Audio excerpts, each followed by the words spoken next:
This one, right up here, Which one? right here. Oh, But we can also just mute. I just want to.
Is 100 years old. A retired chemistry teacher is from Worthington, Ohio, assembled wiring harnesses for World War II aircraft. Hands up,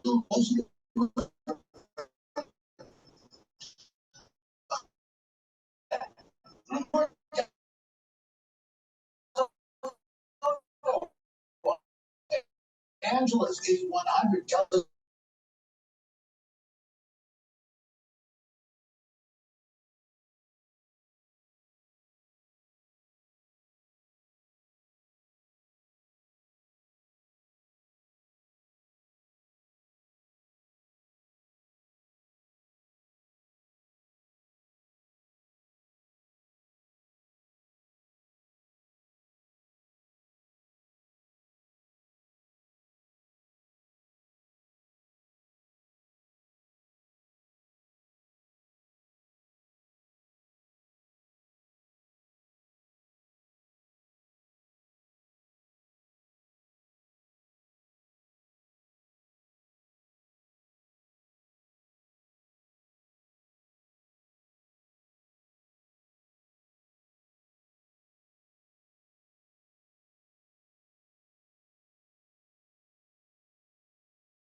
Ready. Good morning, everyone. It is October the 11th, I take that back. It is October the 18th, 2023, and it is 9:01 a.m. And I will call to order the Steering Committee of Elected Officials for Spokane County, Washington. We do have a quorum. Do we need to take a actual verbal roll with everyone? No, we have an attendance sheet. Okay, so we do have a quorum, and so at this time, I would ask for a motion on the minutes for the July 19th, 2023 meeting. So moved. Is there a second? Second. Moved and seconded. Is there any discussion? Seeing or hearing none, all in favor? Aye. Are there any opposed? Hearing none opposed, minutes are approved, and now we will move to a public hearing. Thanks. Move to a public hearing for two items. The first item is the Spokane County Land Capacity Analysis. Paul has his hand up. Oh, Mr. French, please, sorry. Yeah, no, so with regard to the poll, I heard that you're going to go off the sign-up sheet, but for those of us that are participating by Zoom, we are not there to sign up. So I'd like to be able to make sure that the record shows that we're attending. So in attendance via Zoom, we have Commissioner Al French. We have Councilmember Dee Cragen from Deer Park. We have Councilmember Karen Stratton from City of Spokane. And is that it, or is there any other? Voting members, yes, that's it. Those are our other three voting members that are present via Zoom. Oh, and we have Mr. Cathcart coming in right now. So we have Commissioner Cathcart from City of Spokane attending via Zoom. Thank you, Mr. Chair. Thank you very much. Appreciate that. So we do have a public hearing on two items, as I said before. The first is the Spokane County Land Capacity Analysis. Is that Mr. Chesney or some other? Kevin. Have you doing that?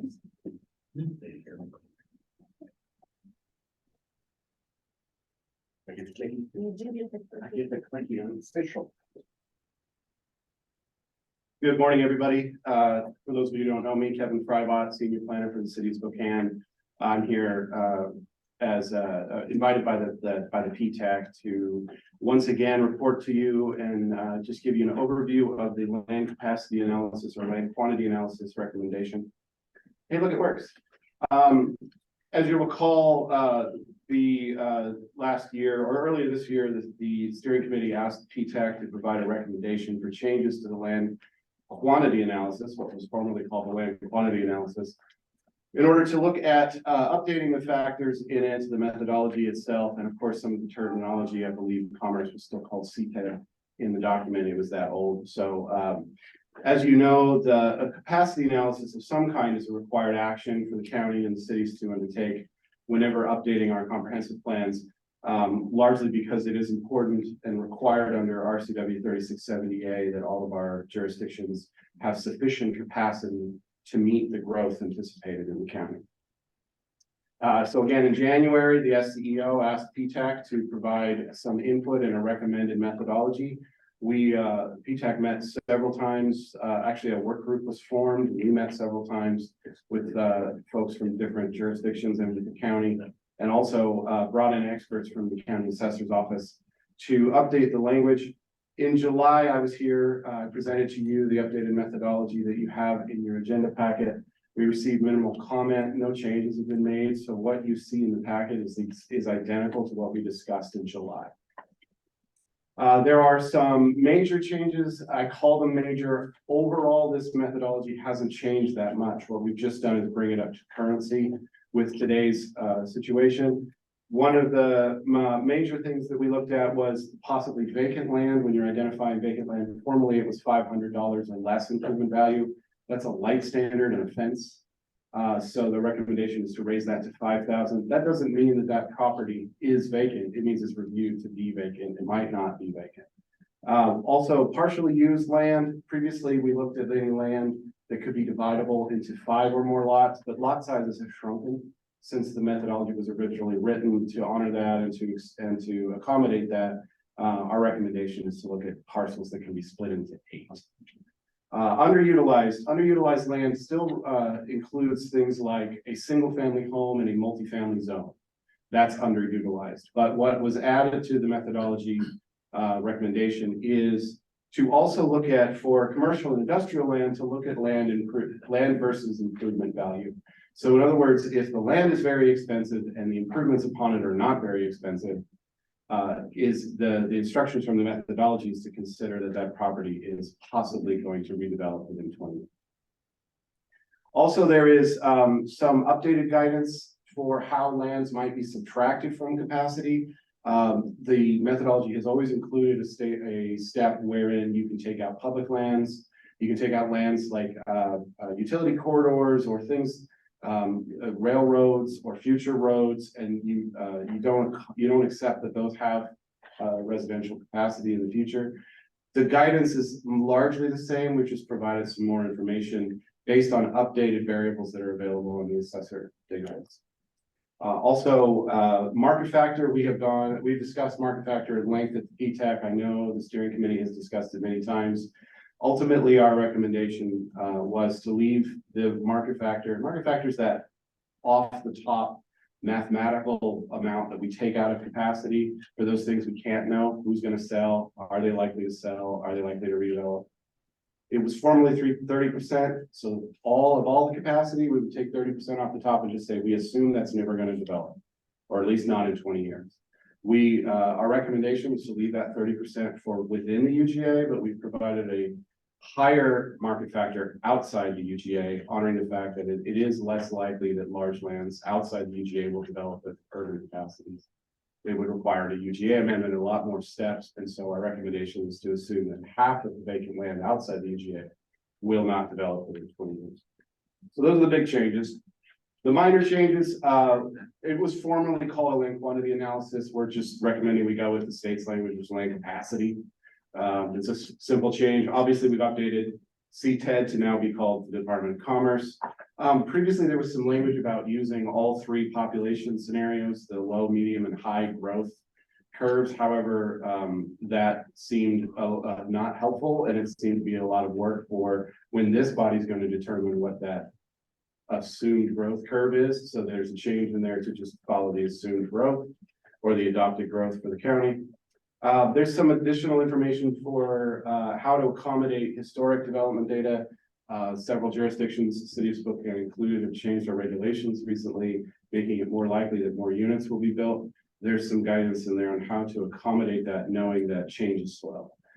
It doesn't mean tomorrow we're going to see a quadrupling of units. Obviously, we need to be able to temper that with historic data. And then there was a step which seemed out of place, which said to draw UGA boundaries as part of the land capacity analysis. That's really a separate process. That's one that's the SCEO's responsibility. That's your jurisdiction, not ours. When we're city staff doing capacity analysis, the capacity analysis is there to say we expect X number of people. We can accommodate X number of people, and so that step has been clarified. So it's the request that's before you today is to adopt the updated methodology. Again, it has not changed since July when we presented it. And if adopted, it would of course go forward to the Board of County Commissioners and then be appended to the end of the countywide planning policies, just like the previous methodology was. And that's it for me, unless you have any questions. Questions? Mr. Fraba. Question here. Oh, 1 second, let me stop sharing. Right, Alfred has a question. Yeah, thank you. So with regard to the change in the ordinance for the city of Spokane, with the assumption that it's going to allow for increased infill development. How did you treat that in terms of the capacity analysis? Because we don't have any evidence that it's going to actually increase the density. It's a proposal, but not anything that's actually occurred yet. So how did you factor that into your equation? So the guidance within the methodology allows each jurisdiction to make a set of assumptions on what they expect future development to be. In regards to the city of Spokane's, we haven't made that determination yet, so I couldn't tell you what the analysis will say. What the guidance in the methodology says is that as each jurisdiction, has intimate knowledge of its own regulations and its own historic development, that each jurisdiction can kind of make an argument as to we expect this number of units, or we expect this kind of change in units per acre. That allowance was in the previous methodology, is just more explicit now. Councilmember Cathcart has his hand up. Councilmember Cathcart? Same question. I mean, this gives me an enormous amount of heartburn. We have not seen a ton of Boca development yet. And to suggest that we're going to make assumptions based on what ifs that we haven't actually seen, that makes me very, very worried. And I'm not so sure I can support that. My other question is 5,000 for the improvement value. How did that number get landed on? That just seems extraordinarily low to me. I looked at the other members of the PTAC. I'm trying to recall why we landed on 5,000. I think part of it, I know we had conversations with the county assessors as far as the commercial county assessor or the larger building county assessor. Chaz, do you remember? I'm trying to recall. I am trying to recall as well. I mean, I definitely remember the conversations that we had with the assessor's office. I think the county ran some numbers in terms of maybe Bob. Yeah, Bob, do you remember? That's right. We partnered with the county's assessor's office and had them pull some data. We did a mini review and we just found that $500 was just like you were saying, it was a fence, it was a light post. And we were even getting to $5,000 and it was a shed. And so that's how we landed on the higher number. It's also helpful to remember that that is not a hard and fast limit. That is the first run check that we use to say which parcels should we look at more carefully. There's nothing in the step that says if we find a parcel that's $5,500 of improvement value that we can't still think it's vacant. We can still say that from knowledge, local knowledge, or from review of records, we can say, you know what, there's a shed, and that shed might be falling apart, but for some reason it was $5,500 of value. A city or the county can still say, you know what, we're going to call that parcel vacant. It's more like a way of selecting out all of the parcels that we probably don't need to review. So it is like, again, it isn't a hard and fast limit. It's just a helpful tip or a helpful first step. I don't know if that helps, council member, but it does a little. But I also think there's just a lot of other factors that we're kind of glossing over. I mean, even the size that we're looking at, if it's a shed sitting on something pretty massive, I mean, I don't know. I question what the data behind the 5,000 is. And anyway, that's just a concern. Yeah. Council member, this is Scott Chesney. It's important to remember what Kevin was saying, though, that this is not a benchmark determination, it's a filter. It's a way of looking at parcels and identifying a group of parcels that then would be looked at individually through aerials or even street, windshield surveys as to whether or not they're vacant or ready for redevelopment. So it's not a hard and fast, determination. And secondly, you mentioned the first part. In the methodology, individual communities will have to defend their projections based on historic development patterns, not just a presumption that we can absorb this much in the infill. And that's obviously a bigger factor for the two bigger cities, but it has to look at the basis of, in the case of the city of Spokane, The centers and corridors zoning has been there for a long time, but the development patterns don't show that it's accomplished its projections. So the city will have to determine and defend any projections that seem like they're going to absorb a lot of infill development and say, how can we think this is possible because we haven't done it in the past? And I'm not trying to cast a negative pall on this, but that development history was a big factor in this methodology. It's like, you need to be able to demonstrate that you have the capacity and the willingness to make this happen, not just that it looks good on paper. Well, who are they defending it to? Is it to the GMA steering board as a whole? It will be to the steering committee as a whole, and that steering committee then, of course, the steering committee will make that recommendation to the Board of County Commissioners. Yeah, thank you, Okay. Director Busy. And incidentally, that is what happened last time as well. Is we used we used historic data to provide an argument for, we expect so many units in centers and corridors zoning, even though, it was based on historic information, reality, rather than the maximum allowed within the zone. I don't think anyone would argue that the maximum capacity of the zone is expected, it's historically or in the future.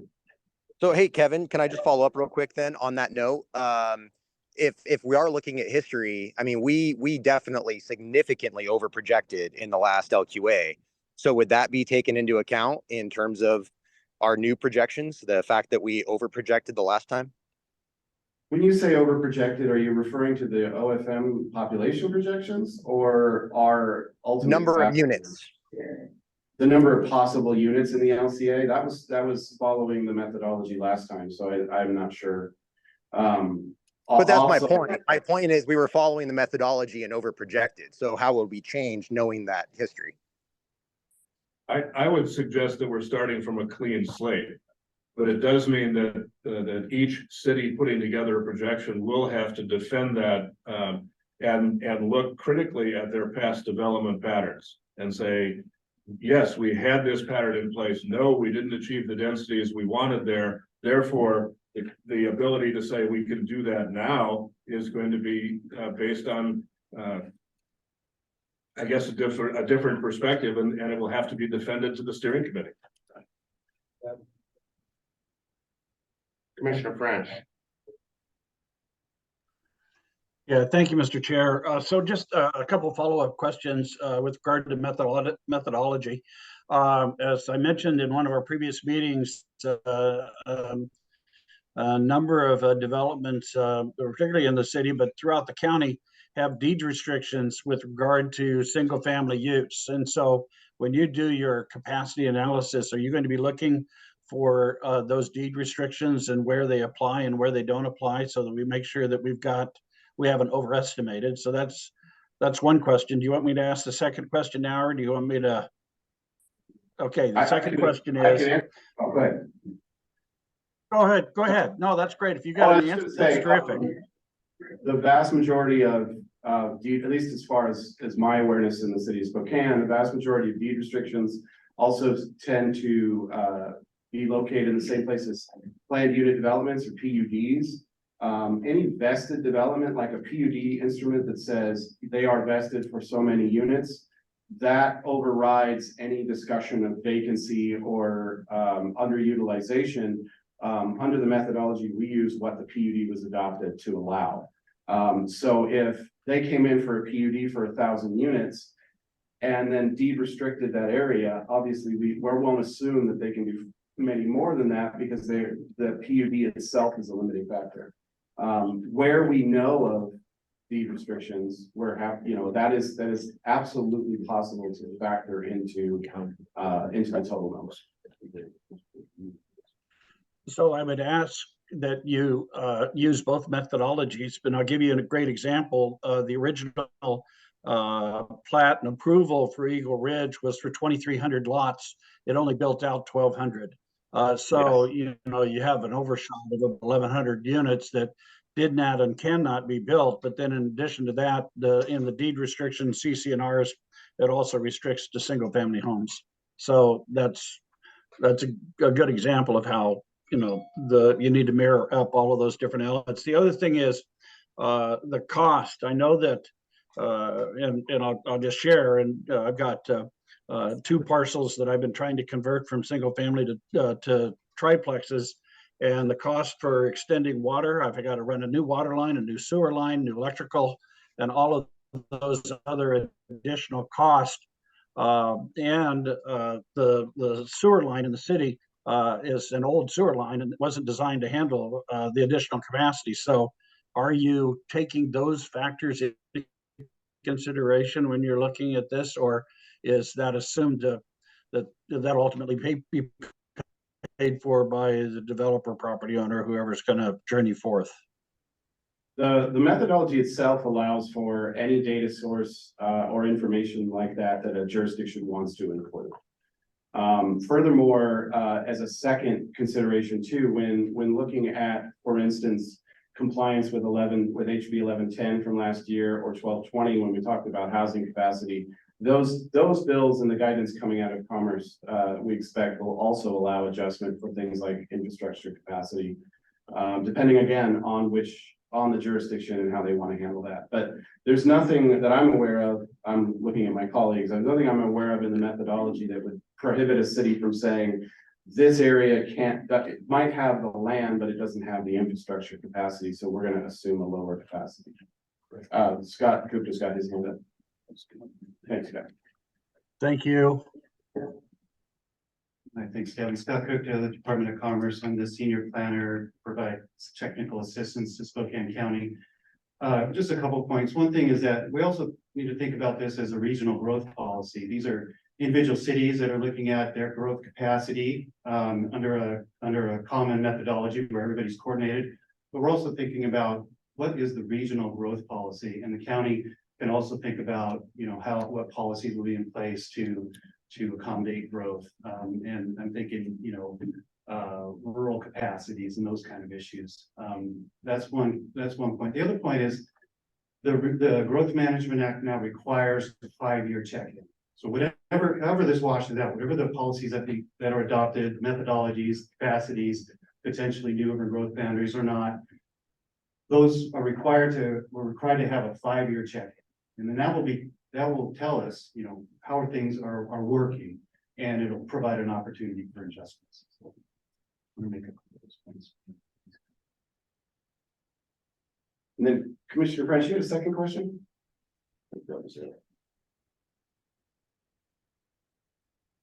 Do we lose him?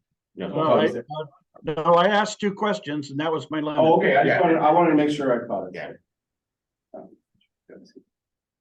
Is the capital facilities plan most jurisdiction to a 6-year capital facilities plan? You're looking at a 20-year plan. Are you looking out far enough on the capital facilities as far as infrastructure needs further than 20 years? Well, I City and can only speak for the city of Spokane. Our capital facilities plan is a 20-year capital facility plan, and then we do a 6-year CIP for the actual construction. So yeah, that is a required step of the comprehensive planning update that'll be due in 2026. On the higher market factor for outside the UGA, how'd you decide on 50%? Because I would think that would kind of come down to, how do you define develop land? Because what we see over and over and over outside the UGA is someone buys a 10-acre parcel of land, they landscape and they put the house on 1 acre of the 10. So, that's 10% of their property that's actually quote unquote developed. So how'd you land on 50%?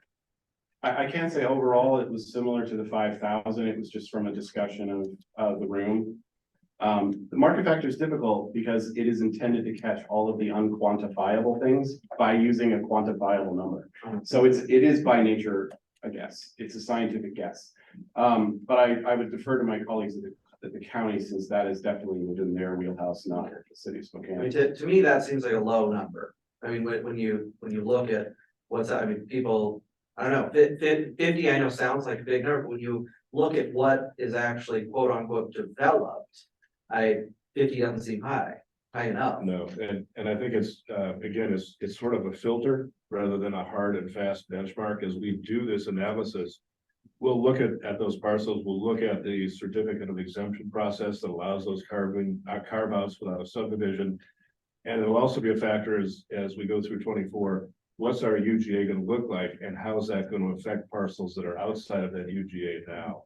If that boundary changes, then that 50%, may end up being by dumb luck accurate. But it's really a benchmark to start investigating, not a hard and fast filter. Yeah, and that's a good point too, Director Chesney, is that market factors have taken off after you've made all those other considerations that you know about.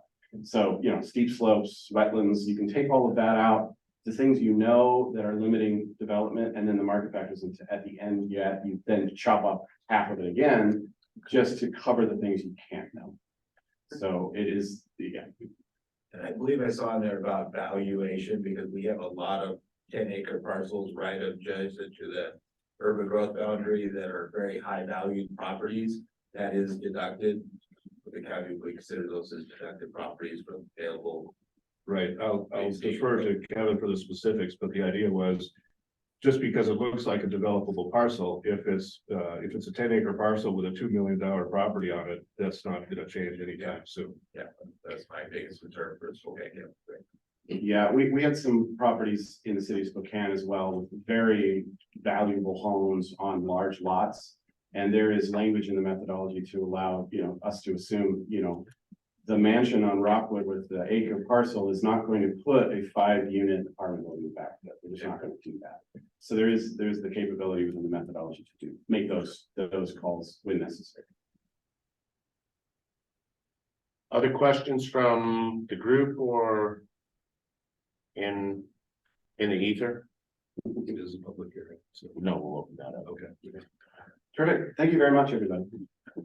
Oh, Commissioner French has. So last question for Commissioner French. Yeah, just one last question.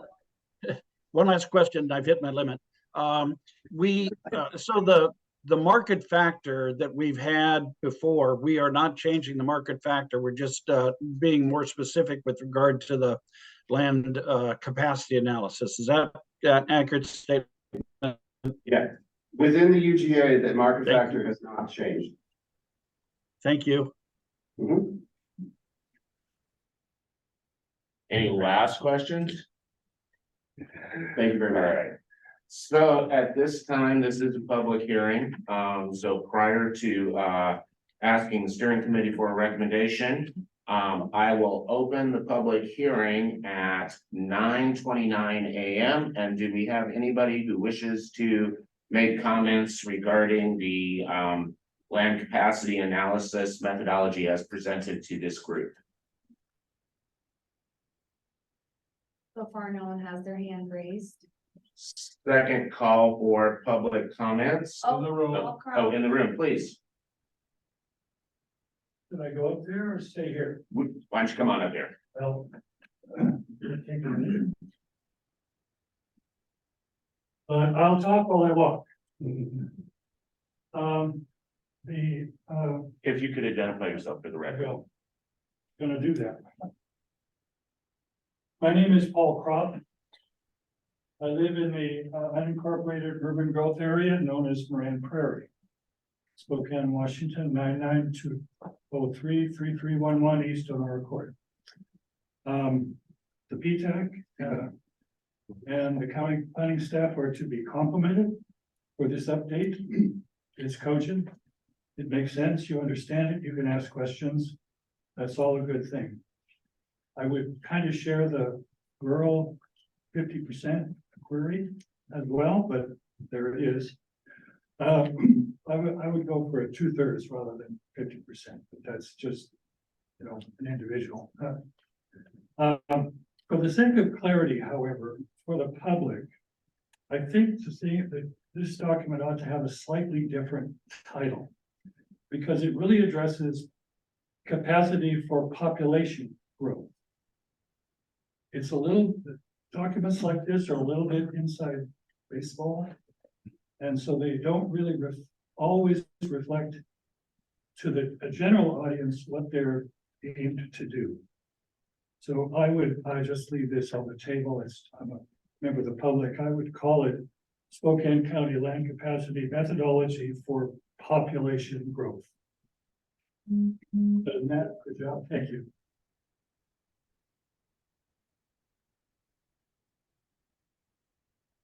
Any other public comments from individuals in the room?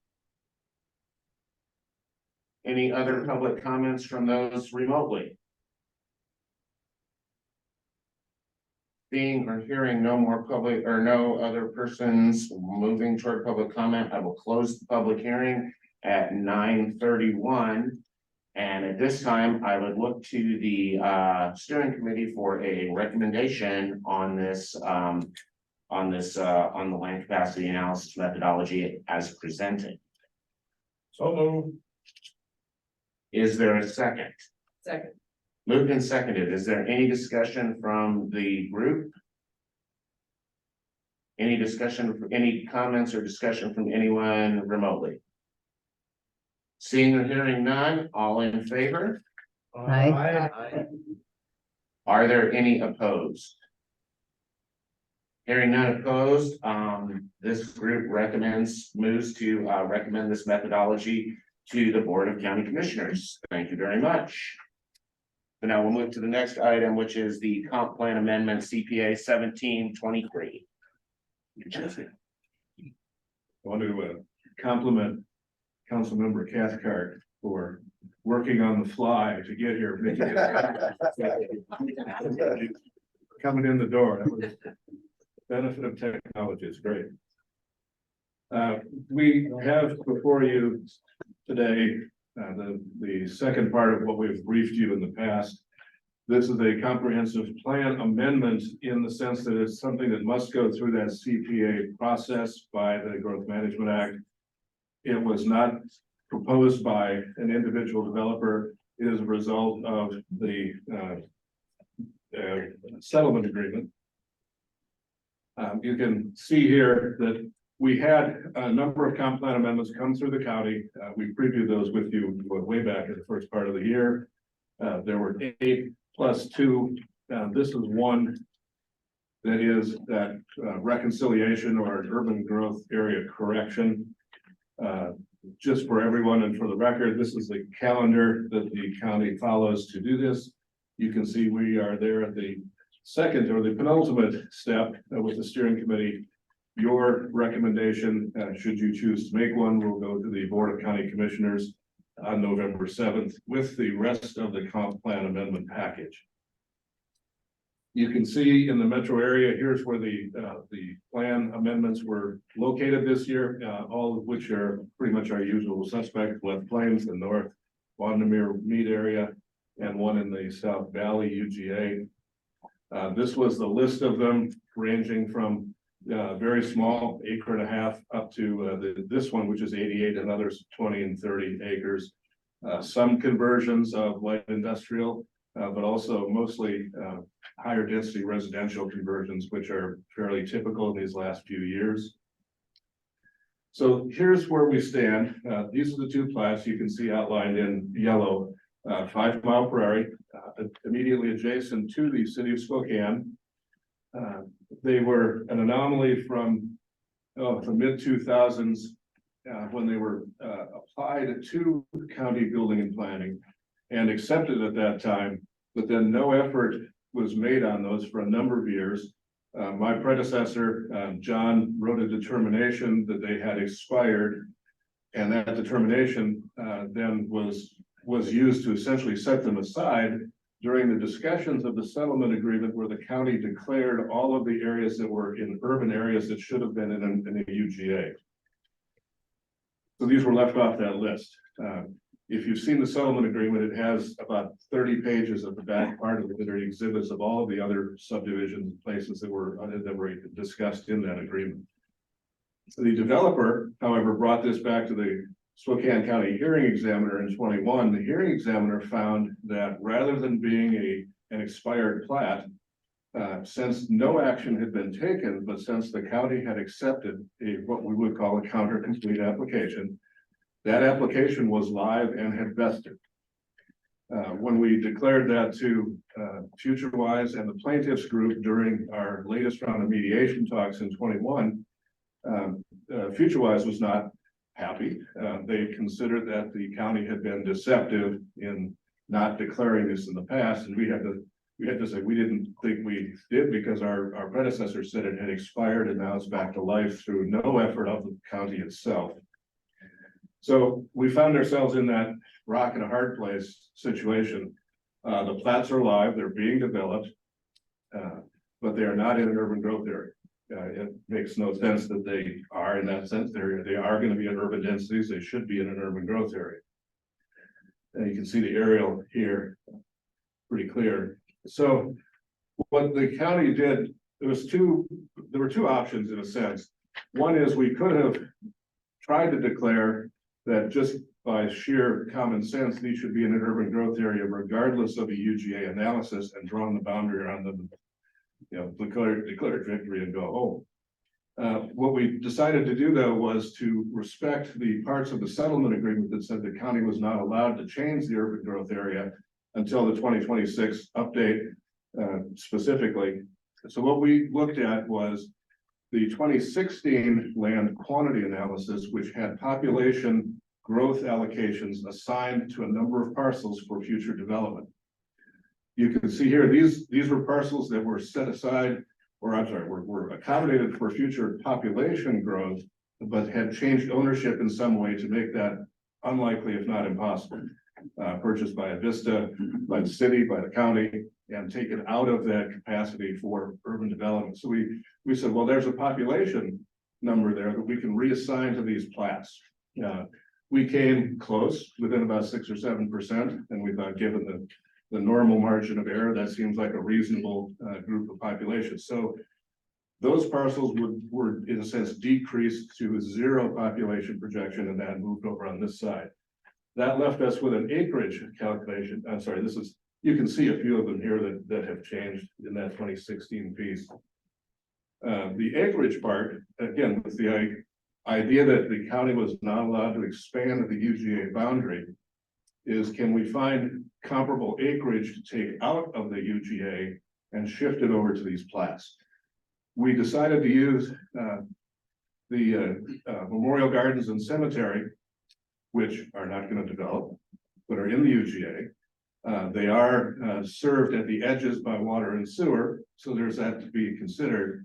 But we decided we could shift that acreage over to these, and there's a difference in acreage from about 210 to the 88 acres needed over here. So what we did was make those 2 adjustments to move that forward. Comments from FutureWise suggest that they don't agree with that strategy. The city was also not entirely supportive of it, but said they didn't have enough time to review and were still considering that. And the Neighborhood Alliance agreed again that it was not in the spirit of the Growth Management Act. We put this forward to our planning commission with the sense, again, back to that rock, hard place.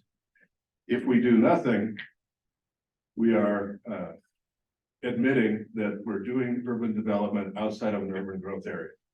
The county is out of compliance. We've been working to get back in compliance these last couple of years. That's kind of like shooting yourself in the foot. If we take this action, it may be challenged through litigation, but we're comfortable that we can at least defend that we've taken the spirit of the UGA and Growth Management Act to try to fix something that is not necessarily a planning directive. It's not something that we put out there by ourselves. So we call it a corrective action rather than a UGA swap. But because it does involve the urban growth area, we are before you to ask for your consideration and a recommendation to the Board of County Commissioners. The Spokane County Planning Commission did agree to this last week unanimously, and so for what that's worth, you can look at their participation. But we are looking for an action by this group as a recommendation to the county board. So. Could you just clarify, why was the population assigned to a cemetery to begin with? No, there was no population assigned to the cemetery. Okay. That was one of the first things we thought of is, well, let's just do the acreage swap because we did it, but when we looked at the 2016 LQA, there was 0 population assigned to the cemetery, so we had to look for those other parcels that had population assigned to them. Okay, So the cemetery is an acreage swap. The other parcels were a population swap. okay, that helps. And then, could you also clarify, my understanding was the agreement, with FutureWise wasn't just a date certain, but also a population growth, piece. And I thought we had exceeded that threshold, but correct me if I'm wrong. That's accurate. There were what were called triggers. And the county did meet those triggers in 21 or with the 22 population So number. theoretically, then why would you need to swap if we met those triggers? From our perspective, this seemed like a less legally challenging approach than having to go through a full-blown urban growth analysis, which is what we're doing now and in 24, just to justify these plats. It seemed like we could make this correction outside of that actual analysis, because we would have had to have done the full-blown, almost 1 or 2 year process had we decided to use the triggers to move forward. So it just seems like based on the comments, the concern from FutureWise is more about the date, and they're not talking about population, and it sounds like that might be a factor that would negate their argument that this is a violation of state law. It could be, and the other part is this will certainly be considered as part of the UGA analysis for the 26 periodic update. The reason we're asking for the action now is we're very close to getting the county back into compliance with the Growth Management Act, and we don't want to wait another 2.5 years to do that. Okay. And for those of you that may not know this, the compliance or the out of compliance is not just an administrative, slap on the wrist. It prevents the county from receiving funds from anything that the State Public Works Board administers. This year alone, that Public Works Board has $400 million to allocate to projects around the state. The county is leaving that on the table by being out of compliance. That's money that can help stormwater management, it can help water quality, it can help our citizens. And so this is not just an academic exercise. It's like we want to get back in compliance so we can use some of these funds for our growth and development. Other questions for Mr. Chesney? You're looking for a motion? No. We have have the a public question. hearing. I do have a question. It's Karen Stratton. My Go ahead. question is, so I'm looking at the letter that the city wrote to the county regarding this and their concerns that they haven't had enough time. There's some specific things that they call out. Has that been dealt with?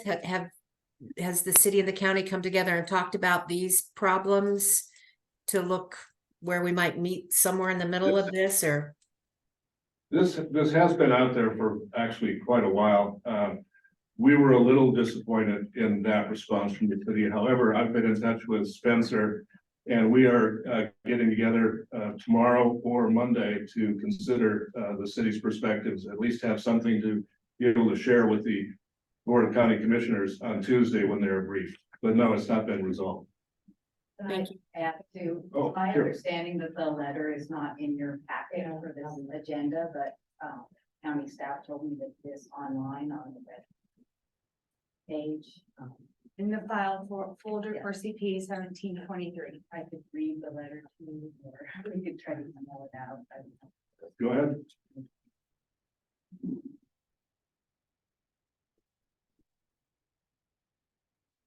So, hello, I'm Carol Black, City of Spokane Planning. So this letter was written for the County Planning Commission hearing on this matter. And the date is October 10th. Dear Mr. Brock, Bob Brock, thank you for the opportunity to comment on the revised CPA 1723 concerning an urban growth area correction north and west of the incorporated city boundaries. The city is commenting both as an adjacent jurisdiction and as a provider of urban services to both locations, as both the area to be added to the UGA and the area to be subtracted from the UGA are within our retail water service area and sewer service area. The city of Spokane has not requested any UGA correction, as Mr. Chesney mentioned, so this is not in the letter, but we are not a party to the settlement agreement. Removal of properties that are currently served with urban services should be undertaken with great care and attention to potential impacts.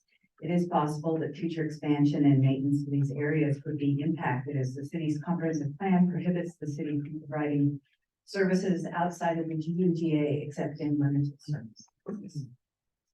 On September 18th, Mr. Frybot notified both the county and Mr. Warwick that the city couldn't adequately determine the potential impacts of UGA correction on our systems and services. As the county had still not made clear what specific parts of the UGA would be impacted. So we were notified that they wanted to do this amendment, but there was a lot of discussion about where the traction would be made. Mr. Frybot reiterated our request for the specifics on September 19th, 2023. However, it was not until the hearing notice and SEPA were issued on September 27th, 2023 that we were informed specifically which parcels were proposed to be removed from UGA. Accordingly, the city has had very little time to prepare comments and was unable to provide input on the SEPA environmental checklist items related to services provided by the city in advance of the issuance of the DNS. Given our abbreviated analysis, we strongly recommend that the county hold this proposal until the next cycle to allow sufficient time for the county and the city to consider the impacts of this proposal. With that in mind, please consider the following preliminary comments. I believe there are 5 of them. So the first one is because the city as service provider was not informed of the parcels to be removed from UGA. We request that the county rescind the SEPA determination to allow for additional time for the city to determine impacts. The SEPA checklist cannot have adequately considered impacts of the water and sewer system that already serve this location as the city is the service provider. And then we made note in number 2 that there's some small discrepancy in the parcels, that maybe one was missed that in the center of this proposal. The third item, while we understand that the area to be removed from the UGA is entirely owned by cemeteries, the county environmental checklist and staff report should note that these parcels are already provided with urban scale services and utilities by the city of Spokane. These parcels to be removed from the UGA, that would not reduce the need for water and sewer service in these properties. As most significant where water is concerned is landscaping, water, primary use of the cemetery is by far the largest water demand on our system. The city cannot recommend removing parcels from the UGA that are already served by urban services and will continue to be so in the future. The fourth one is while the majority of the Greenwood Memorial Park is developed as a cemetery, the northern portion of the property remains vacant and unused. So that's specific to parcels 25143, 9009 and 25154, 9037.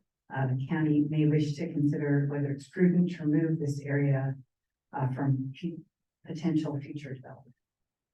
And then we also made some comments about the Avista properties to the west and the Beacon Hill area properties, which you're just had in the staff report as removing the population count. We just want to clarify that we don't have any problem with that, but we would not want those areas removed from the urban. And Yeah, I would just say, I mean, unless, based on the information from our staff, I would be inclined to suggest we should defer this decision. If there's urgency around it, maybe we could set up a special meeting in November to determine that, but I'm not sure that I'd be prepared at this time, given the question from our staff on this. And I did just see my email this morning that there is a meeting with, like next week, on the staff level, between the county and the city. That's it for me. Sorry, I got a reading of those people. Scott, you said this went through the county planning commission? Correct. What was their vote? 5-0 in favor. Okay. and we have, great respect for our city partners in this. We think we've established over these last few years a renewed partnership in development through this group, through the PTAC, and we want to do nothing to diminish that. However, there is a sense of urgency with this. This is one of those remaining pieces that the county needs to get back in compliance. If it ideally would go with the comprehensive plan amendments this year, which would be briefed to the board next week with the board's anticipated action November 7th. So there's a little bit of time that we might be able to resolve some of the staff issues between the city and the county before it is poised to be commissioners for action. However, I will certainly concede that this is not an ideal approach. We are in fact I hate to use it again, the rock and the hard place. No matter what the county does, there's a potential challenge for this. We do feel though that some action is easier to defend than by not taking any action at all and simply admitting that we're going to be out of compliance until this is taken care of in 2026. That does not seem like an appropriate role for us to take. And I think we're better off taking some action and defending it, even if it's not ideal. So we'll go with Ms. Waldrop, please. Well, I mean, my immediate reaction was supporting what Councilman Cathcart was saying. This is the first time I've seen a letter from the city. I didn't realize that there were concerns. I saw the FutureWise letter 2 days ago. So I have questions about if the county, as a county commissioner, I would like to see some answers to. I don't see any responses to the comments here from your staff. So I need a little bit more understanding before I would feel comfortable, taking a position. But if others want to take a position today, I would probably have to vote in against, because I don't understand what some of the implications would be to take a piece out the cemeteries. It sounded like a good idea to me when it was briefed several months ago, but there are these water and sewer considerations, and I think I just need a little bit more information about what that means in terms of being consistent with our policies and with our other jurisdictions' policies. Understood. It's certainly our thought that those would be considered within the 2026 analysis and frankly within the UGA analysis that's underway right now. We see this as a necessary Band-Aid, but a Band-Aid to be sure. Can I just ask one question? Go ahead. Did the plan commission get all of the letters from the Yes. city and the FutureWise? Okay. Yes, they did. Please, Joel. Well, the city, given that they're getting the water usage on and this is just a side conversation, I guess. Just curious, the city is not getting general facility charges or any impact fees for the current use. They're charging the water utility fees for the memorial area. If these were put into place, they would get new general facility charges and also for water sewer usage on those, any permitted use on those new parcels that come to the city. They're not built yet, or they're previously built, and that would be a different issue. And impact fees as well. So those are in place as the city approved, they put those in place. So there would be growth opportunities within those areas that they would have, but they're built out to provide services that they need. I think that's a reasonable presumption, yes. But just something to consider. so just a couple questions. I realize as the chair, it's kind of odd, but so if this does not go through this cycle, we are then out of compliance for another year, correct? Potentially. This is also tied to ongoing litigation, which does give us the opportunity to take it off cycle.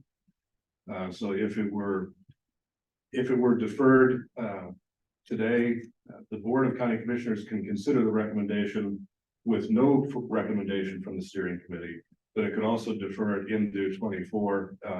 The first meeting or two of the steering committee could happen. So it would not necessarily, it would be deferred to 24, sure. It would not necessarily be in the 24 amendment cycle, which is typically all the way out to where we are here, October, November. So does the county then, if it is deferred until 24, do we miss out? Does the county miss out on funding for 2024? because we are still out of compliance? I think that would depend on how quickly it was changed, this was adopted. And the funding cycle from the Public Works Board, which I don't know. I would guess if we're out of compliance when that board sets its 24 or 25 or 26 projects, we will still be ineligible. So by not taking action, we have the potential to miss out on significant funding from the Public Works Board, if the potential. And we also have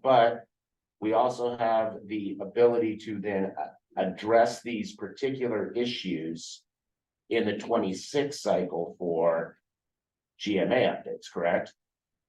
We do. However, I don't want to be clear. I'm not suggesting that we are losing money specifically because of this. We're ineligible because we're totally out of compliance. This is one step to get back into compliance and do that. The faster we do that, the better. But there's no request from our environmental services or public works group to saying, get here, we've got this grant application, we're ready to go forward, we need $10 million. There's no imminent pending impact of that. It's just simply we're not eligible to participate. If we move it to 24, if we move it quickly into 24, that's probably the best fallback position.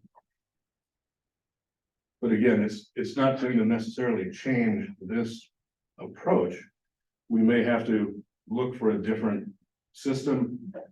We may have to consider a different acreage of some kind, but you know, our folks spent hard looking through the entire county to see if they could find 88 acres, and this was the best alternative of, you know, I guess the least objectionable alternative we could find to bring before you. Any other questions for Mr. Chesney?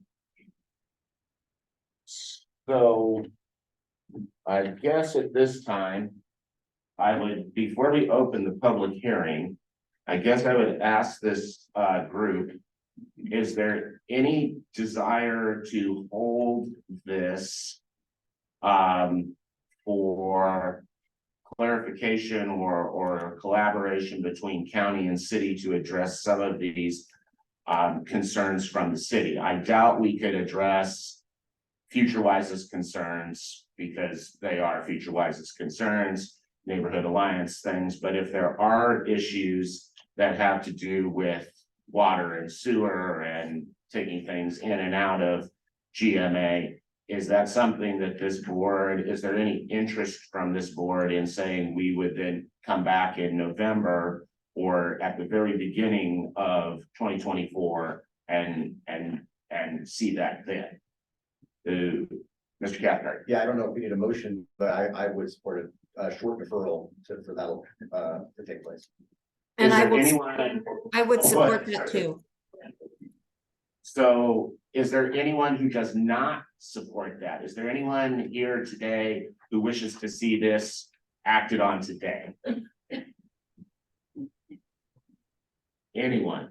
Well, the option to deferral is if you're not raising your hand or whatever. I mean, we gotta deal with emotions on it. Did you make a motion? I did not yet. So. We don't have a motion. What I didn't want to do is if we're just gonna defer this, I didn't want to open the public hearing yet. That's what I'm trying to get a sense of. Well, this was scheduled for a public hearing. I intended to vote on it. This has gone through our planning commission, unanimously approved. I'm comfortable with moving forward. All right, so, and Commissioner French. Yeah, I agree with Commissioner Kearns. You know, if we were to defer this, I would encourage us not to go beyond November. Let's find a time in November to come back and reconvene and address this. Whenever we're standing in the way of bringing resources to this county, that's not a good decision and stuff. So certainly I'm prepared to vote on it today, but if a deferral is going to be the will of the body, then let's do it in November and not drag this out. So Commissioner Cathcart, Councilman Cathcart, sorry. I will move that we defer to the first available date in November. Second, Moved and seconded, but now the question is. So we're just looking for a deferral, so I won't open the public hearing yet. So I have a motion and a second. Is there any discussion on this motion to defer until November? Can I ask, the letter didn't make it around here, what, and I'm sorry, I missed when you said, when was the information given to the city? See if I still have it. I thought that was referenced in there. It When you- was late September. Late September, so, I do not have September 18th, so a month ago. There wasn't time to review, but there was time to draft a letter to tell us that you didn't have time to review. letter was up in October. The letter was sent to us in October, but the information, it just worked its way around here. So you didn't have time to review the information, but this indicates on September 18th, you were notified by both the county that the city couldn't adequately determine the potential impact. So you had it prior to September 18th to make a decision on September 18th that you didn't have time to review it.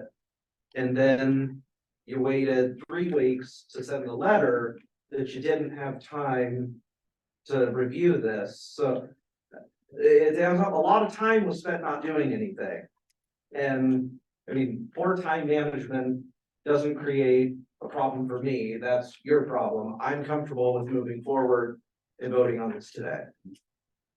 Can I answer some of what some of your If you'd questions like. here, if it's appropriate? Please. Okay, so September 18th, we made the request to discuss it, but we did not receive the parcels that would be removed, the actual area that would be removed from the UGA until the hearing notice for the planning commission was issued. So that was what, 14 days before, that's when the CEPA was issued and then the hearing notice.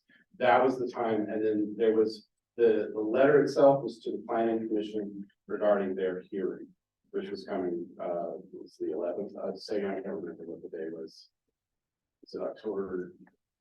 For the planning commission meeting? October 12th. But 12th, so that's when the letter refers to a short period of time, that's the period of time that it's talking about. Okay. Okay, but today is October 18th. Has not been time to review these? You had said 14 days prior to the planning commission, Nothing's changed. which, so everything's just been, that nobody has taken the time to review this yet. Well, we have made comments about, we're sympathetic to the county's problem, but we're not sure that removing this area from the UGA doesn't just create other problems for the property owner. And it makes a strange UGA shape on that west side of the city, so. Okay. So I'll move to Commissioner Cathcart and then I will ask for a vote on the motion that is currently before us. So, Councilman Cathcart. Yeah, I would just say, I mean, our plan department is definitely understaffed and has a lot, is over capacity in a lot of ways. And so I know they're working their butts off to do these things and provide these analyses and get the feedback, but it does take a little bit of time. We have a lot going on right now in the city. And so I just think we have some huge decisions to make before this body in the next couple of years. And that collaboration between the city, the county, all the other jurisdictions, I think is going to be pretty critical to being successful in those big decisions. And this is just kind of a real small one. It does appear to be a common sense thing, but at the end of the day, I need to hear from my staff some of the details that they have not yet had the chance to dig through. So I think this is a reasonable request, and I do think that it's something that would lend itself well to just our future working relationships within this body. So before this body, Councilmember Woodward. So the question I would have is, if we defer, and we're gonna try to do it early in November. Is 3 weeks gonna be enough? Enough time, 4 weeks? Or is it gonna stretch out to 6 and 7 to the very end of November? which we have some holidays in there, we got an election in there, we got a lot of things going on in November already that are going to limit the ability to get together as a group, at least with the voting number of people, assumably. I just think that's got to be taken into consideration as well. And it has gone through planning, of course, county planning commission, not yours. But I think that in my experience being on planning commissions as well as listening to and talking to a lot of planning commissioners, I think that more often than not, we have to defer because they've had time to deliberate, talk about, make motions, do the things that they need to do. So I would rather not defer. So, Mr. Chesney. In just looking at logistics, I mean, I agree with Councilmember Cathcart in terms of repeating our partnership. We brought this to you because this is your last scheduled meeting of the year. There is that sense of urgency. We feel that we've had this conversation with the city, at least informally, for quite a while before they had their formal notice. At least director to director, we've had that discussion. So we thought, again, because this is not an ideal situation, we thought it was right for a decision today. That said, if this body is willing to meet in one of the first 2 Wednesdays of November, virtually or anyways, we can get a quorum. This does not have to go anywhere past this committee. It will go straight to the Board of County Commissioners, and we can include that at their say December 5th meeting, which would be one of their 2 last meetings of the year. If we're not able to do it, say that first or second week in November at the steering committee level, this will get pushed into 2024. But it is possible to do that while not the most desirable, and it would require the special meeting. If the steering committee is willing to commit to a quorum, we can still get this done this year. But we do recognize that's a challenge and an added burden for all of you as well. So before this is Karen Stratton. I would just ask our planning staff, does that timeline work? I know, I agree with Councilmember Cathcart. Everybody is in your department is running full speed. Does that give you enough time? If we defer this, does that give you enough time to look at this and have the conversations you need to make? Cheryl Black, again, City Spokane Planning. I'm not sure that the city would change their comments given more time. We still serve water and sewer in this area. It's part of the UGA. It's gonna be removed from the site. But Cyril, the whole letter was about the questions that we haven't had a chance to dig into. I assume once we dig in. Yeah, we could do more. And we have not had an opportunity to have a conversation with the cemetery property owners as well. I don't know what the county staff has conversation with them about what their future plans are and how that affects them. So I'm not aware of that. May I make a comment? Sure. The parcels that were identified to be pulled out of the UGA do not have pipes in the ground that are served by the city of Spokane. It is in their service area boundary. We are not arguing that, but the area does not have actual physical pipes in the ground running to the city sewer system. Additionally, if this area was pulled out and there was some sort of need for sewer there, the county's critical areas ordinance would regulate the sewage disposal type that portion of now outside the UGA could do, which would be 90 acres or 90 gallons per minute per acre per day of sewage disposal that they could do, and it could be done on an on-site approved by the health district sewer disposal system. So I just wanted to clarify that part, and from the county's perspective of why these parts were identified. So that's all I had to say. All right, so before us, we have a motion that has been made by Councilmember Cathcart and seconded. That motion is to defer consideration by this board of this CPA that is before us. That motion did not have a date certain to defer to. So I would look to Councilmember Cathcart, do you wish to assign a date certain to which we would defer to? If there's a preferable date, I would assign it to that date. November 8th. All right, so for the purposes of this motion that is on the table, we are asking this group, is there, the motion is to defer consideration of CPA 1723 until a special meeting of this group on November the 8th, 2023. All in favor of deferral, please say aye. Aye. All, so we have three, I heard three ayes. Are there any more ayes? All opposed to deferral, please say no. No. No. Can we have a show of hands real quick? So we have, let's see. Commissioner French. We have Commissioner French. Anyone else? 1, 2, 3, 4, 5. Ms. Cragen. I got Dave. Dee, do you have a vote on this? Just trying to get her technical guy there.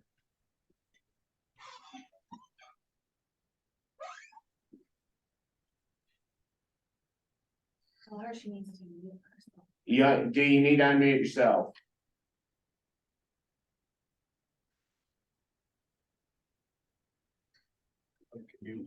Hey, Dee, if I'll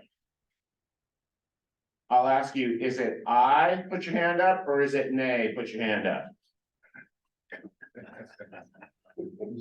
Oh, there we go. Sure. Okay. Ms. Cragen, are you in favor of this motion or opposed? Yes, I am in favor. Sorry, I was muted. So you are in favor of deferring? Yes. Okay, so that's 4 to 5. So the motion to defer is defeated. I would vote, as a voting member, I would vote to not defer, so I am voting nay against that. So now, because we are not deferring, I will now open the public hearing for CPA 1723. Are there any members of the public who wish to make comments on CPA 1723 as presented? Anyone in remote? Please raise your hand if you wish to make a comment. Second call for comments, either in the audience or via remote. Third and final call. Do we see any? None. All right, so I will now close the public hearing, and it was open about a minute, so we're closing the public hearing at 10:14.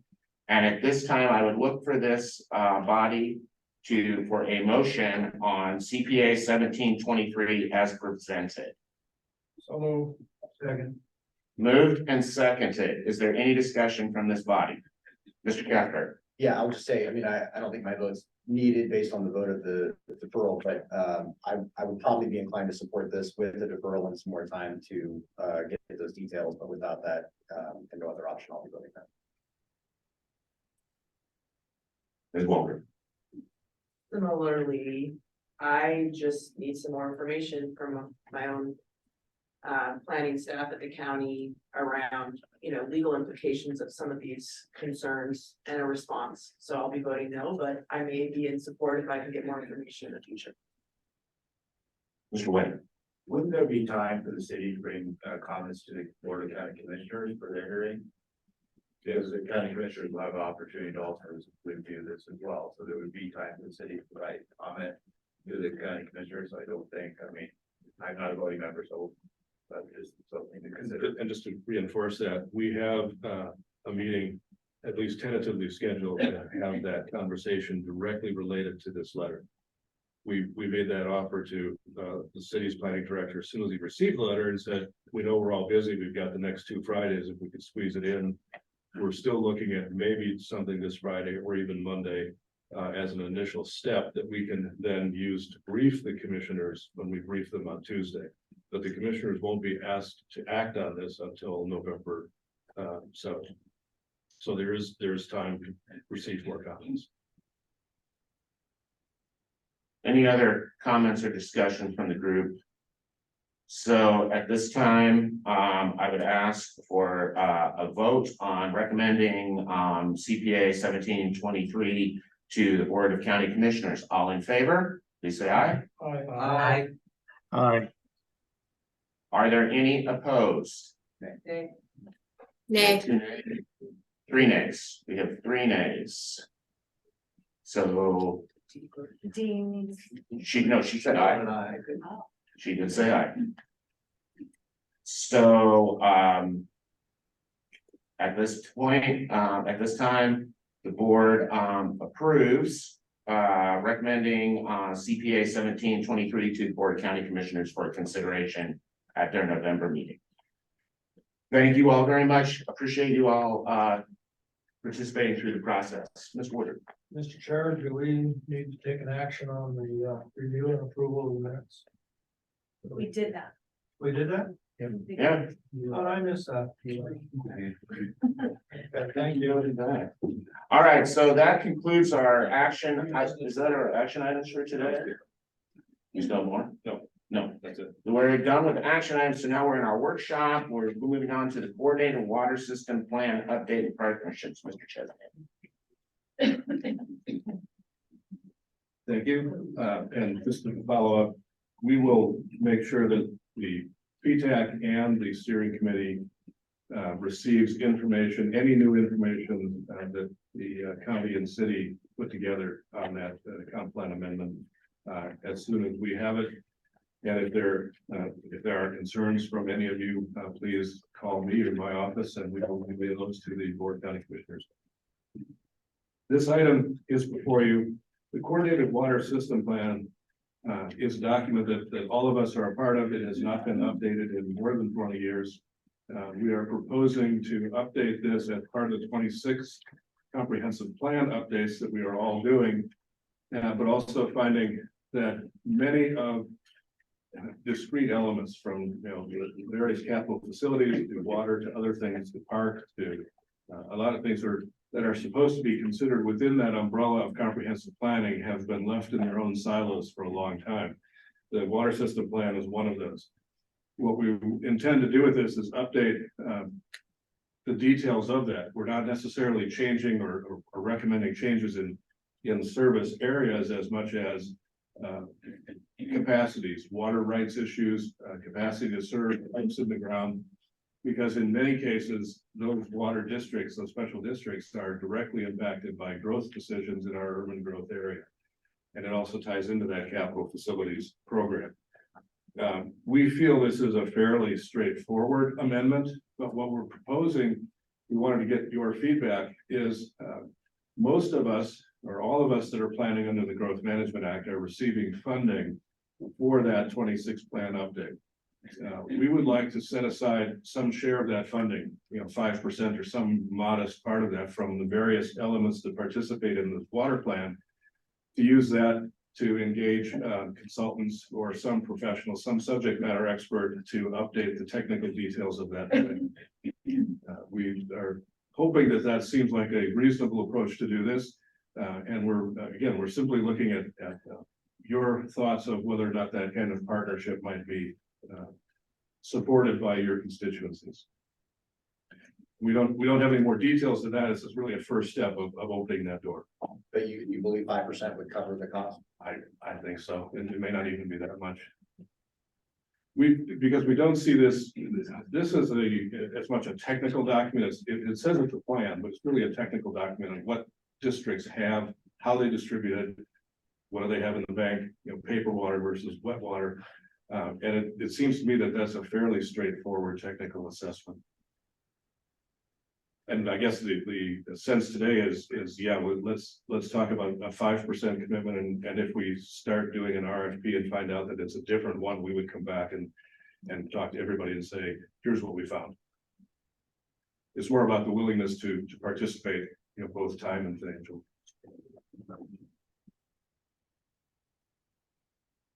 I will just say that as a member of the Spokane County Water Conservancy Board and City of Millwood, I know of smaller water systems that are under moratorium already.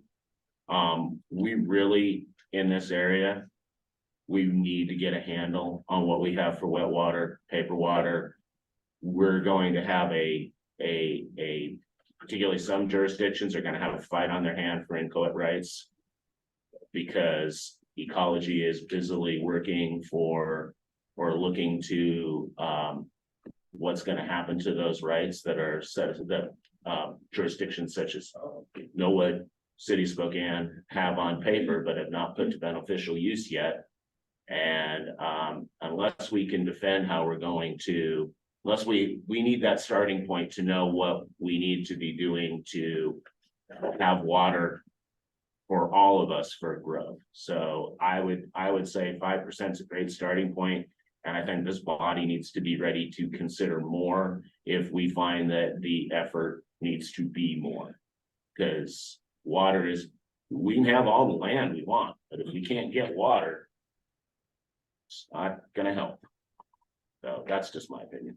Yeah, I know we've had a lot of complications over this in the Northeast Public Development Authority as well, in determining, you know, who are the purveyors and who has the rights and all those questions. So to me, this is something that definitely makes a lot of sense that we would do a study. And that's a really good example. There are 3 known purveyors and 1 zombie purveyor, all in that area. And so how does something happen? If what I'm hearing is at least a consensus to pursue this, and what we would do is put that together in more of a partnership and bring that back to you, maybe your first or second meeting of 2020. Yeah, thank you. Just jumping ahead. Yeah, please go ahead. The climate resiliency element of our comp plan efforts. We all know this is new for 26. It is a massive lift. None of us have been through something like this before, or at least not in Spokane County or Washington. And through the efforts of Brett at Cheney, who I think I saw in our list of attendees today, he made a suggestion early on that the county and at least the smaller cities partner in this element, so that the smaller cities that may not have even staff capacity to work on this, let alone hire consultants, could come under an umbrella with the county administering this. Spencer Gardner and I talked about the city and county participating, and we agreed that was a good idea because, of course, the climate issues don't stop at municipal boundaries anyway. But we also realized that between the city and county, and even the city of the valley and the county, the time it would take to put together an interlocal agreement on defining who's doing what and all those pieces, we all know takes a very long time for our organizations. And the grant application materials are due next week.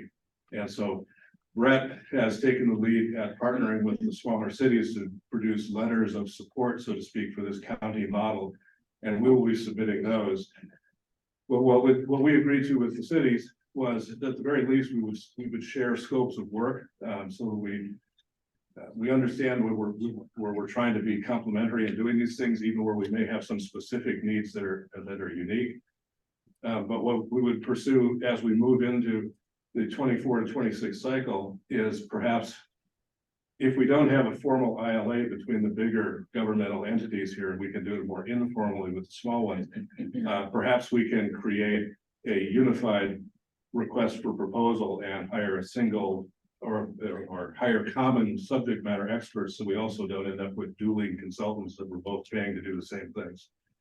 So we're trying to essentially turn this into a pretty direct partnership. And again, we're not looking for action from the steering committee, mostly just a nodding head if you support this, if you think it's a good idea, or if you have other suggestions. And I'm not sure if Brett is still there. He may want to jump in, not to put him on the spot, but again, we give him credit for bringing this basic idea to us from the smaller communities, because it seems that the county does have the capacity to help those smaller communities in particular. Amber. So what is the process that Commerce allocates funds for the climate and resiliency element? I know what the county was looking to receive to help us pay for. Yes. But is there allocations for each large city as well? I'll let Scott handle that. Thank you, Scott Victor, Department of Commerce. I don't have the specific numbers in front of me, but each city and each county was allocated to some formula, a certain amount to spend on this climate work. And the source of the funding allows us to roll that over from year to year. This application period is open right now, and it's coming up here shortly. But there will be an opportunity next year to also apply, and the year after. If you don't use all of it this year, then that money you don't use in your formulaic allocation will roll over to the next year. So absent of some legislative sweep of funds, if we have a big downturn or something like that, we should have this money available. So then can the county apply and have other small cities alongside it and receive those funds as well? Yeah, we would encourage that if there's a way to maximize the, the capacity of the county to get those funds and work in coordination with the cities, certainly. And as I said, the initial application period for this is due on the 31st. Our target date is Friday, the 27th. And so no formal agreement, but you're saying that the goal would just be to kind of collaborate, share information, and hopefully maybe at the end we're somewhat aligned in what this looks like. I think that's an accurate statement. We feel we don't necessarily need a formal contract with the smaller cities. We recognize that that's a better or a more desirable outcome for the larger cities to have their local agreement that the legislative authorities can sign off on. And that could still happen. But in this case, we were just looking for, can we put together at least a handshake agreement to get in line for the application date? Again, we may have a chance to have that more formal partnership by the time we get around to doing the actual work. Well, I'm in support because I think at the end of the day, some of these can have some pretty significant competitiveness, impacts on all of our jurisdictions. And if we all just work together and have something that kind of is somewhat aligned, I think that would actually really benefit all of us. At the very least, we wouldn't have contradictions. Yes. So just to clarify what you were saying, so the county's planning on applying, maybe with some other small cities alongside. Yes. And then the city of the Valley and the city of Spokane will also apply for their allocations. And what you're suggesting is, as we move forward with potentially selecting contractors or folks to help us develop the data for this chapter, we might want to go in on that together. I think that's a prudent approach. There's no point in having multiple subject matter experts studying the exact same thing and paying them multiple fees when we can combine and do that in one pot of money. I think it would be a good opportunity. The first step is just getting the money. You have to get in line before you can move forward. And like I said, this is today, this is now a short deadline. We've been working on that application for about a month, and we'll be wrapping it up next week. And so Amber kept looking at me from the city of Spokane Valley's response. I would just say that we haven't had any discussion on council, so I can't speak for council. But I do hear from our technical guys that we're planning to apply next year. Now, what we do once we've applied for is going to be up to council's direction. And I don't have that in my back hip pocket at the moment. There's a lot of fluidity in working with Scott and the folks at Commerce. This is new to everybody. So there's not a firm methodology. You must hit these 12 benchmarks to make this happen. We're all finding our way through this forest together. But it's also clear, because there's going to be a significant scientific and technical aspect to this, our planning staffs are not built that way. You know, we're not built to be climate scientists, so we're gonna have to have that outside subject matter expert to help all of us. I understand that. Let's see that, I should say. We will proceed accordingly. Thank you for your thoughts and issues. Did you want to do OFM or who? We're gonna do that, or was you gonna do it? I think I'm doing it. Awesome. I'm gonna put you to use. No, thanks. I'll take care of yourself. Well, good morning, everybody. Chaz Bates, I'm the planning manager in the city of Spokane Valley. And I'm the PTEC member that raised my hand to draft up this memo. So I get to present it to you guys for discussion purposes. Essentially what we're doing here is we're going to advise the steering committee to adopt the OFM's population projection for 2046 at the medium rate.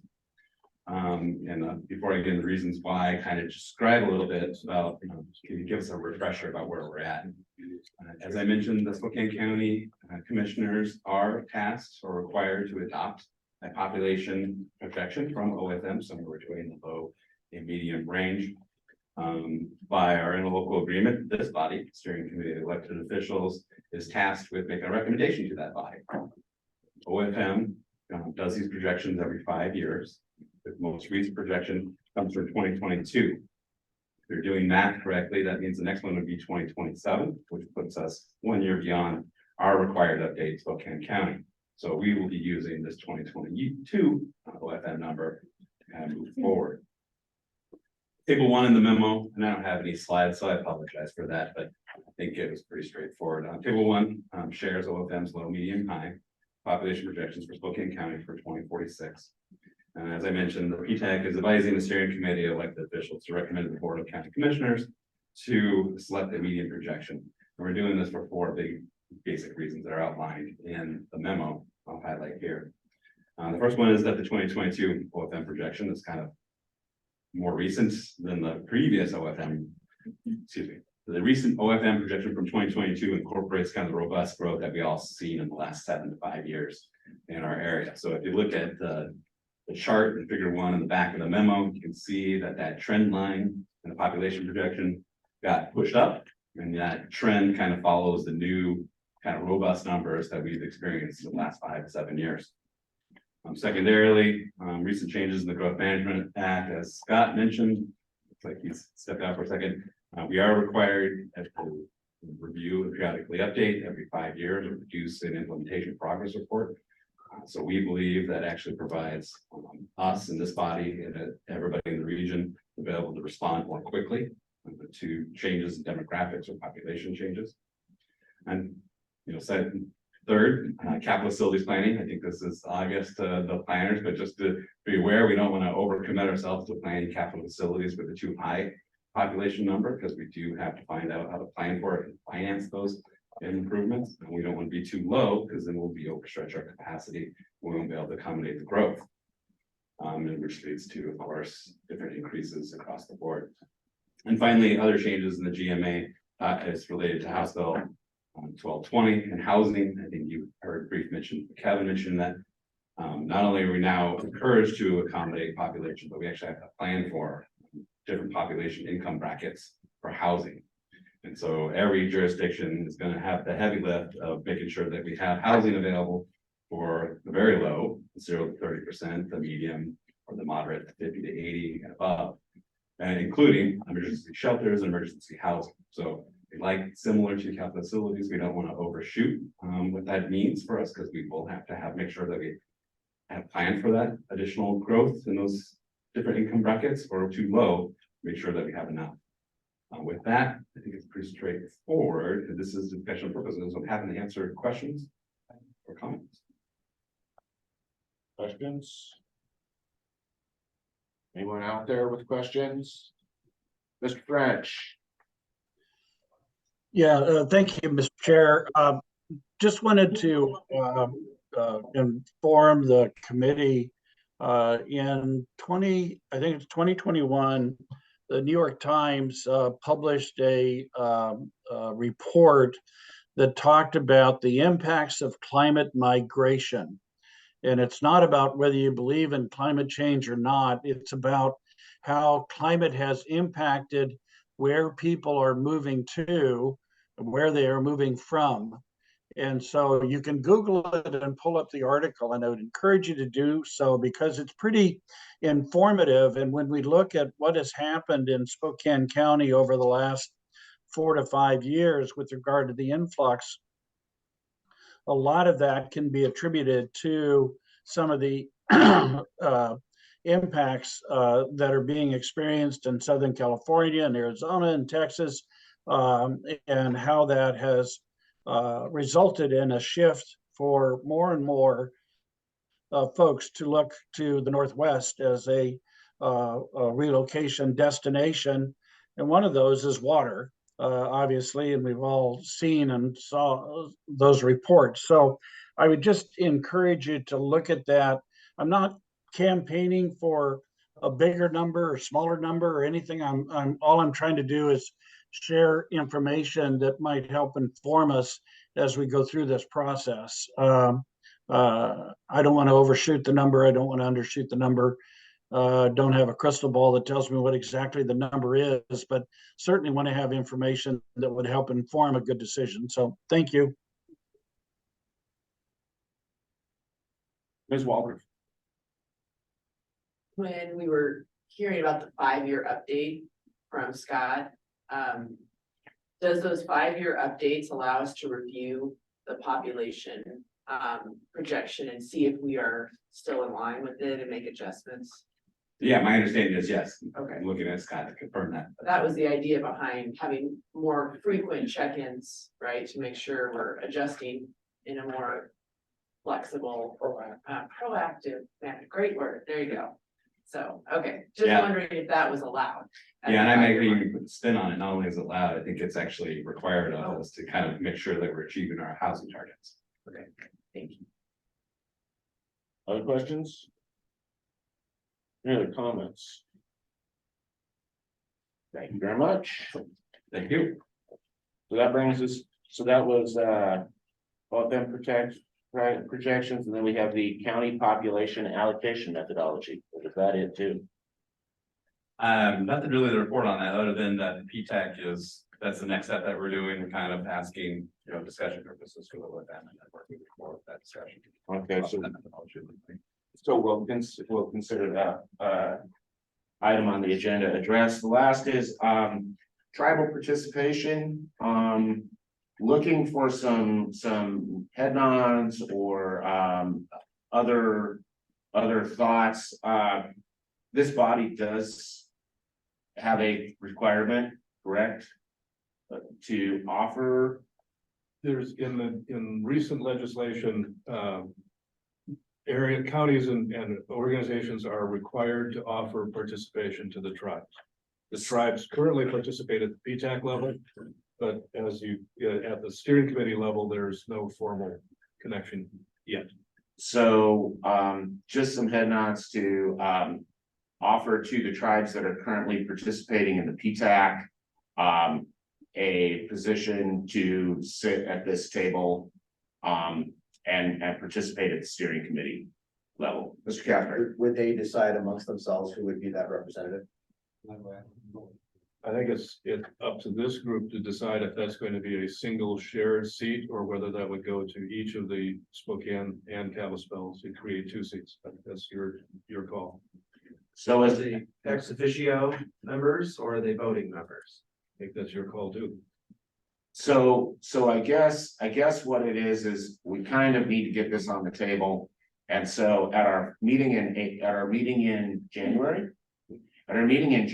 we will make this an action item and with some ideas on thoughts to put together something more formal to the tribes. I'm sure that from my understanding, we have lots of different perspectives on these boards or with these groups as to how we offer tribal membership. At the Board of Health, there is 1 seat that the tribes themselves are supposed to make a determination on that. I could say that for those of us who sit on the Board of Health, we know that the tribes have not filled that role. We do know that SRTC, we extended membership to the tribes on individual basis. So it's just, and those members did accept that, whether or not they regularly participate in meetings is up to them at that point. But I guess it would be some feedback from this group on, we've obviously done things in Spokane County different ways. If there are thoughts as to how we want to approach that as a group. This is not advocating from a personal position or anything. This is just saying that in order to be in compliance as a group, we need to elevate this to some level of consideration and decision. Mr. Woodard. Well, I would, rather than have the tribes fighting between themselves, I would suggest that we consider having both tribes represented as ex officio. And that way they can participate if they like, they can not participate, but at least we'll know what their views and whatnot are if they participate. And we can always change the ex official position at some point in time in the future. Future board can do that in the event that they get real active with us. I'd like to encourage them to be heard for sure. And I think that's an equitable, I hate that word, but that's an equal opportunity for us. Go to the equal part. Other thoughts? We have Ms. Stratton. We'll go to Ms. Stratton first. I was just going to mention, I've worked with a lot of the tribes on projects in Spokane. So if anybody needs help connecting, I'm happy to do that. I will tell you though, I've had very good luck in the past with contacting one tribe and asking them to reach out to another tribe if we want to work with another tribe. And usually they're very welcoming for that opportunity and they get along well. And I think it's just, reaching out to the right people to see, what we can coordinate with them. So I'm happy to help if anybody needs it. Thank you. Other comments from individuals? There, Commissioner Walker. Would it be possible to send out the most recent, is it an RCW or is there a change that, can we send that out just to see what the spirit of that was? So then I could give better feedback as to, how many seats or what the participation is, expected. And we'll add to that any legal interpretation that we have from our council. Okay. I wasn't aware of news, so I'm glad it was brought forward, and I think we should look at that and, include the tribes in this group. And I guess I just need more information about how the state, suggested that. Yeah, thanks. Scott Cook again with Commerce.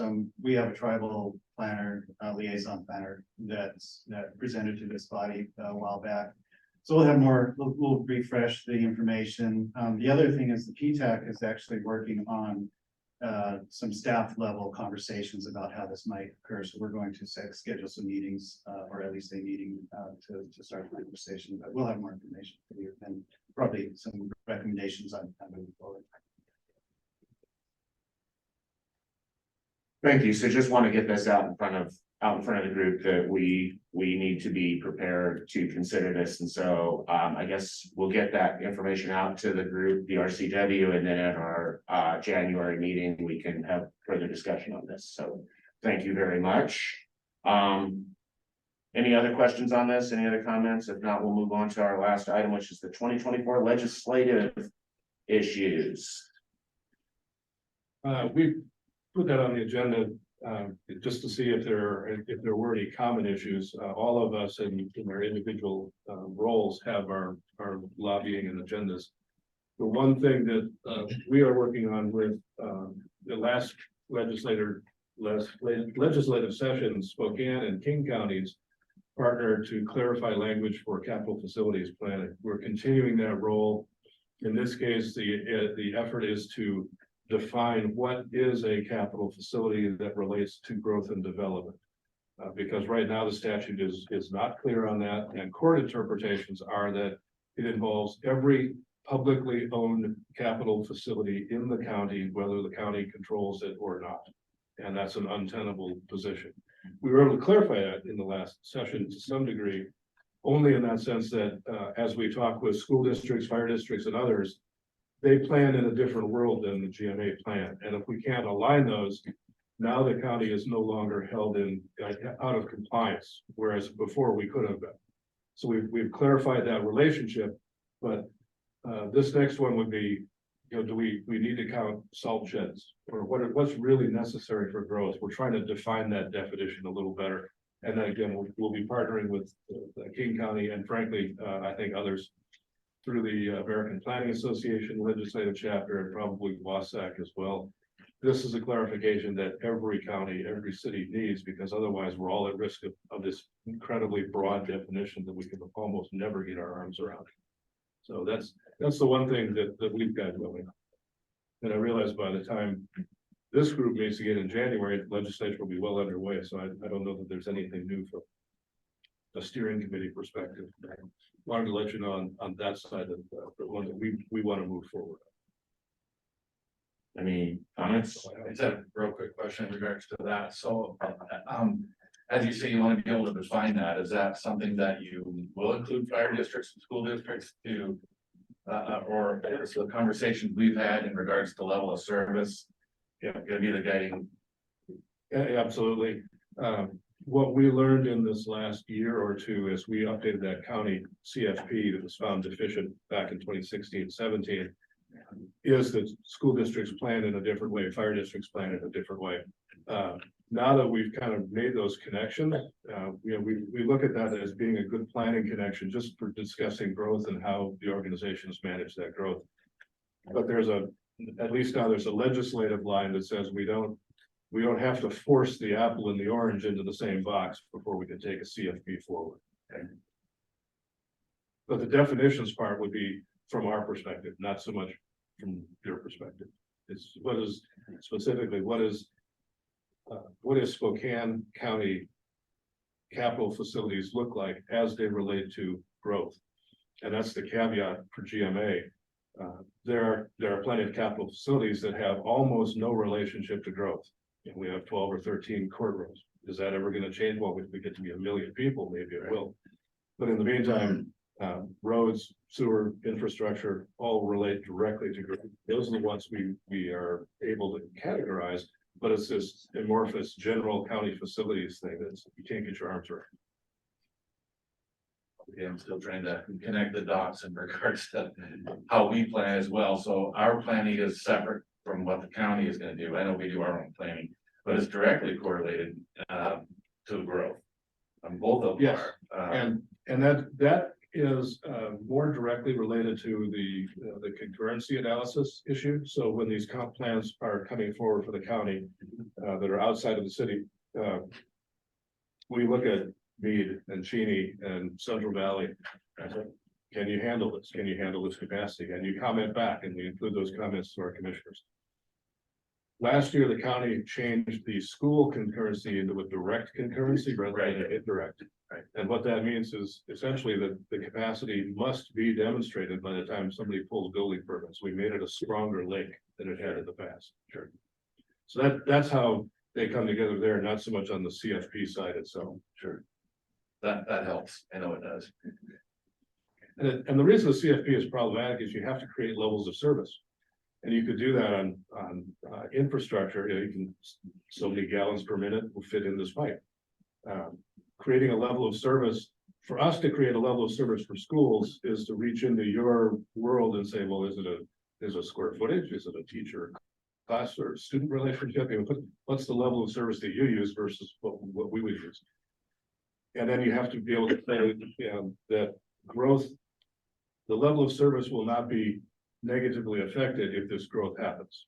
And it's better on our perspective if the schools are in that direct role, because then you can look at, all right, here's an actual subdivision. It's going to have 153 homes. They're going to be 3 or 4 bedroom homes that will generate this amount of kids. Right. Then you guys know what's coming, and that can happen at that time. But it's those levels of service that are really hard to put into the more amorphous parts of it for general county facilities. How much square footage do we need in our facilities shop or our boiler room? Who knows? But that's what we're trying to narrow back down. Ms. Walberg.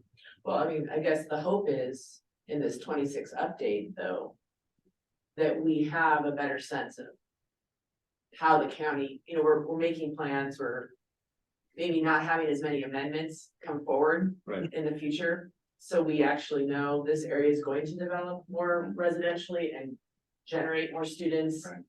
And As Art that, said. hopefully, we're not always reacting, we're gonna be proactive with our school districts and fire districts, so they can plan appropriately. That's just it. In this last couple of years, by reaching out where the county really hadn't done that before, we've built more of these direct partnerships. We know who to call, we know who to talk to. And as 26 goes along, that will be part of the planning team right from the beginning. It's simply the way it should be done. Is police, is that also part of your planning in that process? Yeah. Okay. And that, again, levels of service, there's an urban level of service and a rural level of service. Sure. The UGA, right now we use 1.1 officers per thousand. In the rural area, it's much less. Sure. Because it has a different capacity. Sure. Don't ever want to appear argumentative, but there's very specific guidelines for how we plan as well, and those are quantifiable, not just, it doesn't change every day or every week or every year. It is contractual volumes in children and classrooms, which does come right down to square footage of buildings. And finding, suitable pieces of real estate to be able to build that, I think really needs to be consideration with development as it's happening, not, I know we have the concurrency thing now where we can look like the bad guy and say we can't manage this unless we go out and pass a bond and build another school. Right. Well, that's from the county's commitment, we're committed to make that partnership work better. So that happens up front as well as some better anticipation of what's the real development when this plat goes forward. Ms. Walberg. So what might be helpful is if you have some suggested changed language that you're talking about at the legislative level, just to share with this group. We're So working that on that. folks can review it and give feedback before, I don't know when our next meeting is, January here. Yeah. Okay. We're working on that now. Yes, we all are, right? What's our wish list for Olympia? So any other comments on legislative issues? So the last item, I don't see any out there. So the last item on our agenda to see this morning. Oh God, is public comment. Is there anyone who would like to avail themselves of this opportunity to make a comment to this group? Either in person here in the audience or somewhere out in Zoom? See anyone? Yes, please. Really quick, to end this on a positive note, I just want to congratulate the county on adopting a capital facilities plan that was enthusiastically supported by Commerce, by FutureWise, and by Mr. Paul Cross. So congratulations. Much improved and Celebrate. sets a good path moving forward. Thanks. Thanks. Anyone else? So seeing no other public comment. It is 10:53 and we will adjourn this meeting. Thank you all for your participation today. See you in 2024.